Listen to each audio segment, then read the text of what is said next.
ने पूर्व जन्म में शत्रुपा के रूप में वर मांगा था कि प्रभु मेरा विवेक कभी नष्ट न हो, मेरा ज्ञान सदा जागृत रहे। तो अपनी माता के उस पूर्व जन्म में दिए गए वरदान को सुपुष्ट करने के लिए, कौशल्या जी के ज्ञान को पुष्ट करने के लिए, स्थिर करने के लिए श्री राम लला ने एक लीला की।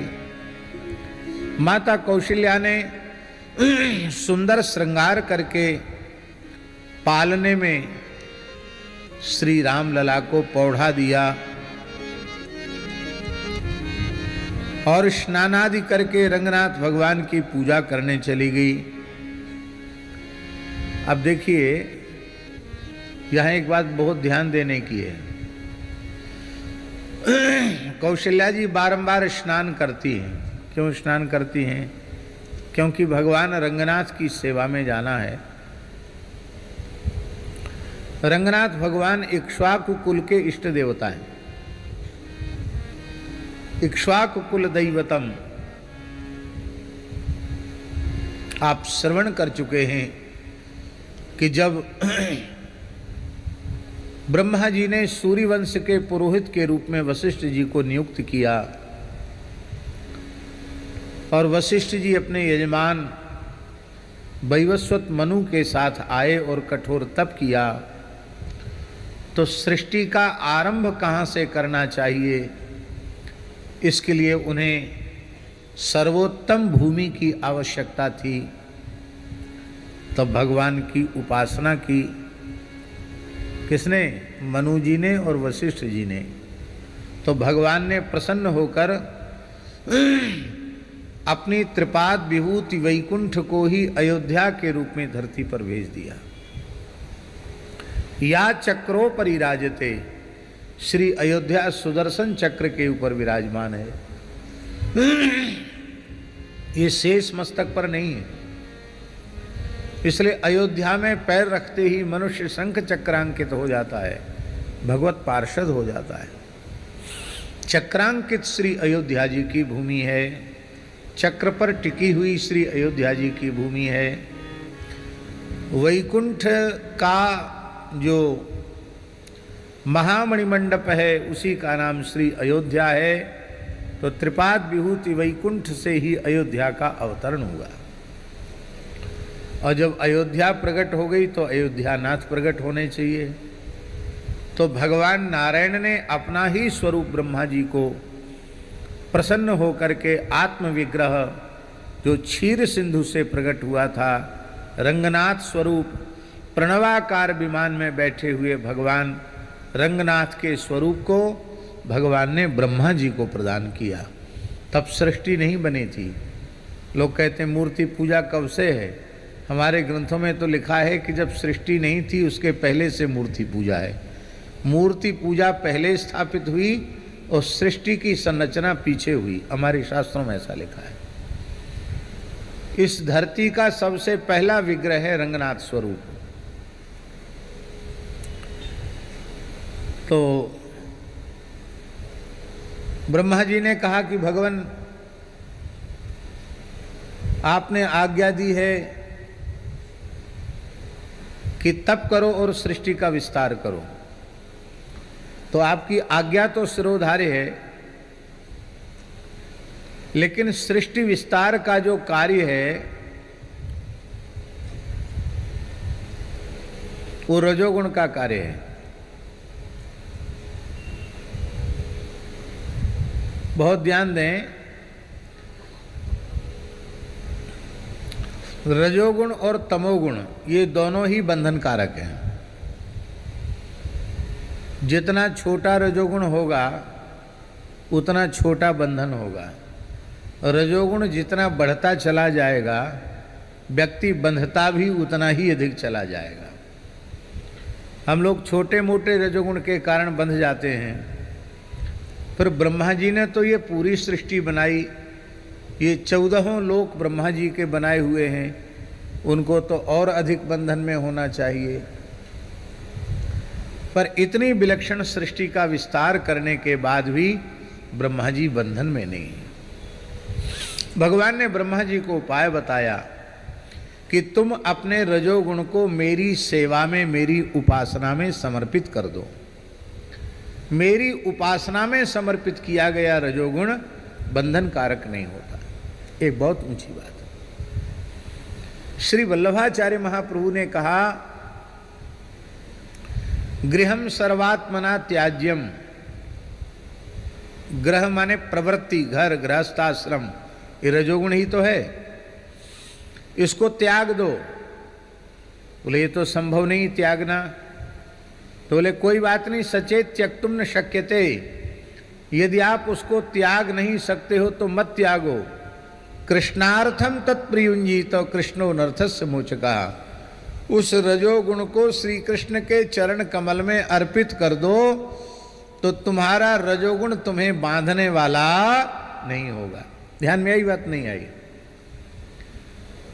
परिवार बांधेगा तब जब अपना मानोगे। ये भगवान का दिया हुआ परिवार है, ये भगवान का दिया हुआ घर है, ये घर भी भगवान का, ये परिवार भी भगवान का।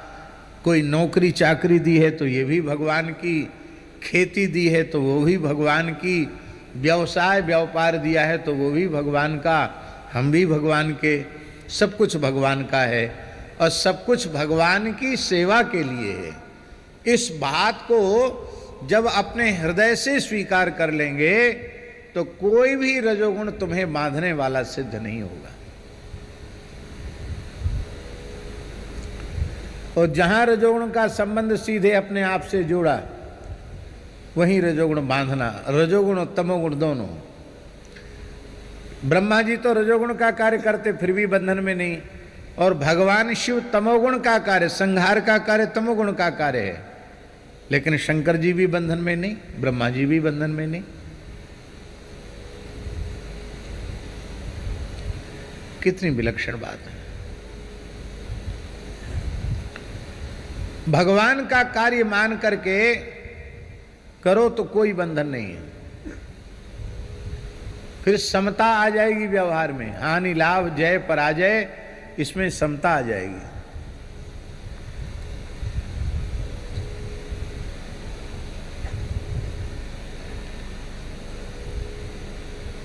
एक बात बड़ी बारीक कहने जा रहे हैं हम आपको। समाज सेवा,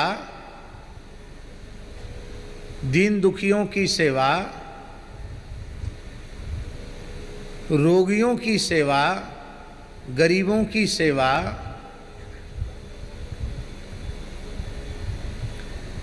जितने भी समाज सेवा, राष्ट्र सेवा के प्रकल्प हैं,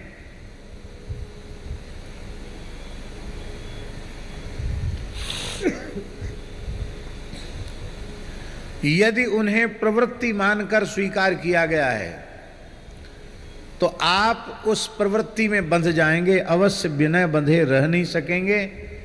उसके सुख दुख से भी आपका चित्त अवश्य ही प्रभावित होगा।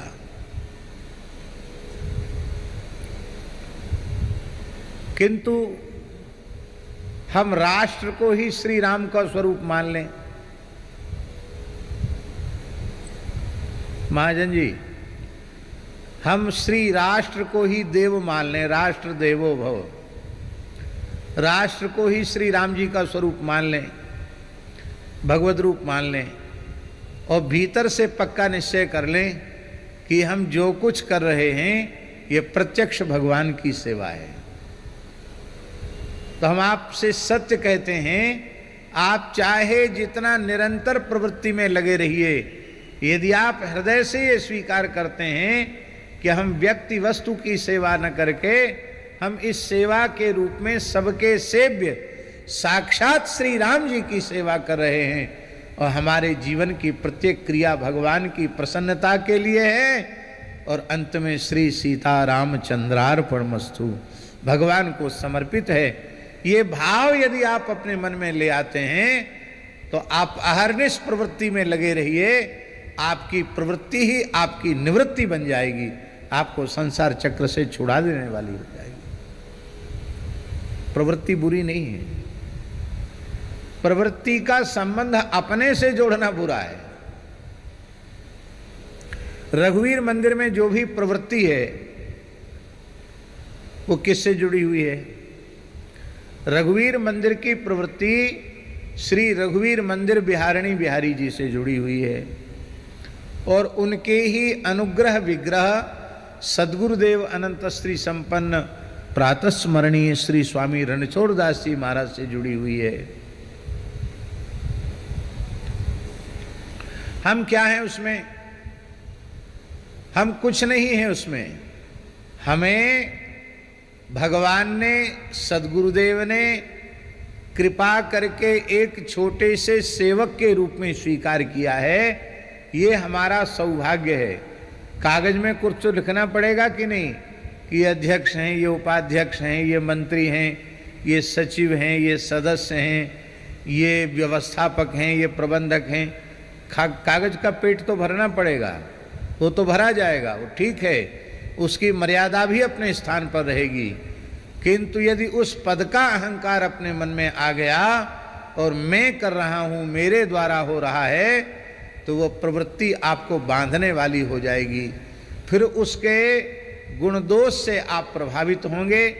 अच्छा होगा तो पुण्य होगा और कथनचित कोई भूल हो गई तो उसका पाप भी आपको भोगना ही पड़ेगा, उससे आप बच नहीं सकते।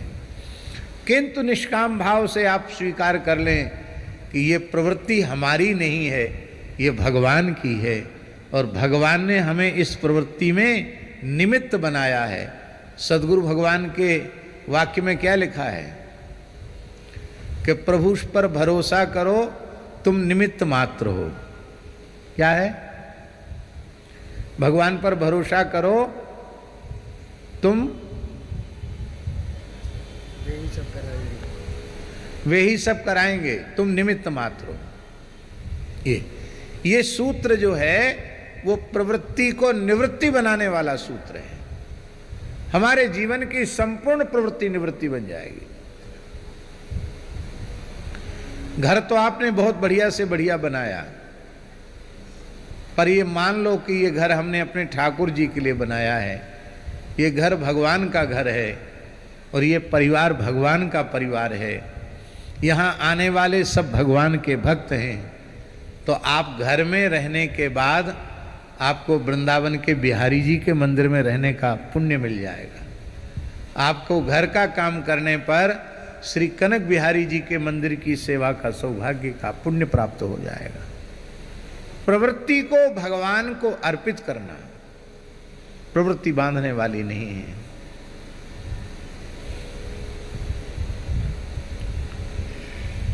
मनमोहन शरण जी, निवृत्ति का भी संबंध अपने से जोड़ लोगे तो बन जाओगे। प्रवृत्ति तो प्रवृत्ति है, ये निवृत्ति भी इनके लिए और प्रवृत्ति भी इनके लिए, सब कुछ इनके लिए। हमारे जीवन का प्रत्येक श्वास इनके लिए। हमारे तन मन प्राण देहेंद्र आदि में जो शक्ति सामर्थ्य है वो भी केवल और केवल इनकी सेवा के लिए। ऐसा भाव मन में पक्का हो जाए तो आपको अलग से कुछ करने की आवश्यकता नहीं है। बस नाम जपते रहो और काम करते करते चलो, बस इतने में ही आपका सब काम बन जाएगा।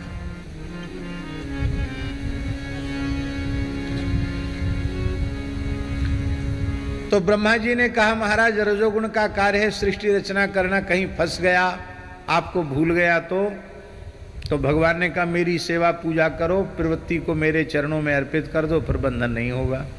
बोले आप विराज जाओ। बोले इस रूप में नहीं, हम अर्चावतार रूप में, विग्रह रूप में विराजमान होंगे। बोले भगवान विग्रह कहाँ से लाऊं? उस समय न कोई कारीगर न कोई सृष्टि, कहाँ से विग्रह लावें? तब भगवान ने संकल्प किया और भगवान स्वयं ही क्षीर सिंधु से श्री रंगनाथ स्वरूप में प्रकट हो गए और श्री रंगनाथ भगवान को अयोध्या में विराजमान किया गया। ब्रह्मा जी के लोक से वशिष्ठ जी और मनु जी